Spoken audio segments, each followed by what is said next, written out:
Me shpirtin e njeriut që lexon realitetin, me dëshirën për të qenë pjesë aktive e shoqërisë shqiptare dhe me pasionin për të realizuar misionin pedagogjik, ai është një personazh që nxiton gjithmonë sepse nuk ka kohë, por gjen kohë për gjithçka.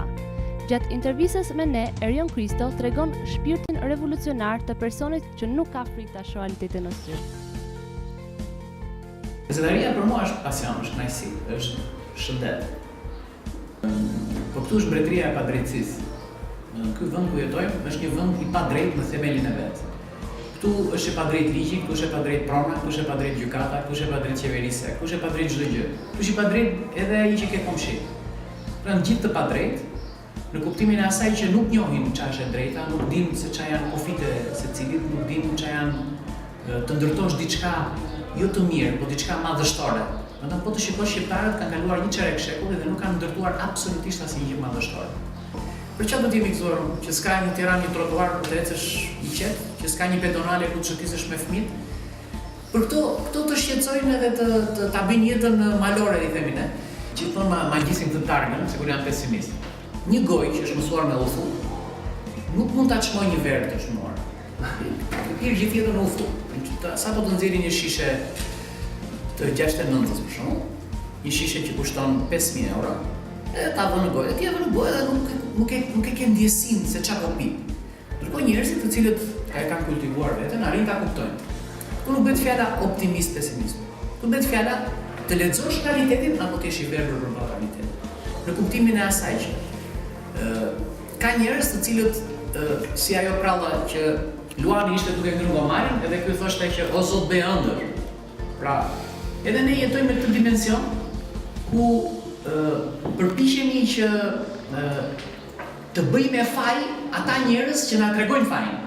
Shikoj një rini e cila ka vetëm një hobi, kazino, dhe kjo për mua është pozitive, sepse mund të kishin edhe hobi të tjera, për shembull, mund të merreshin me drogë. Kjo ka një lëvizje për shembull, nga trafiku i drogës kemi kaluar vetëm te kazinot dhe më duket një lëvizje pozitive.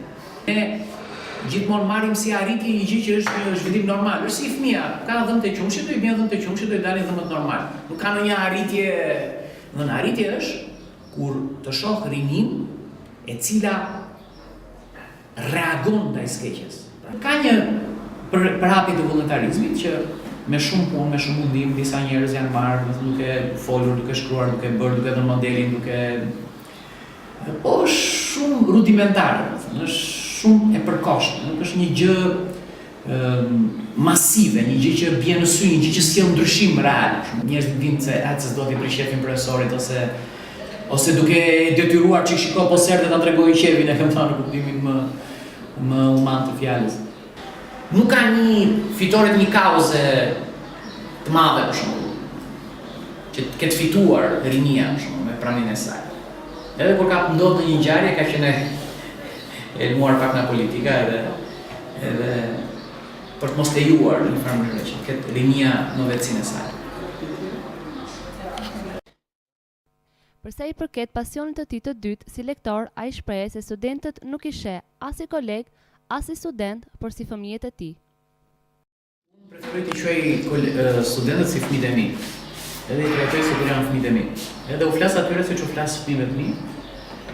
Jam i vërtet me ta, nuk i mashtroj.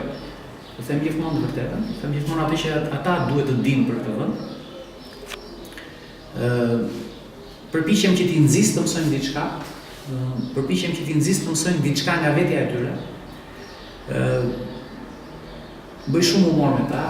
Përpiqem të bëj diçka që është brenda kufive human.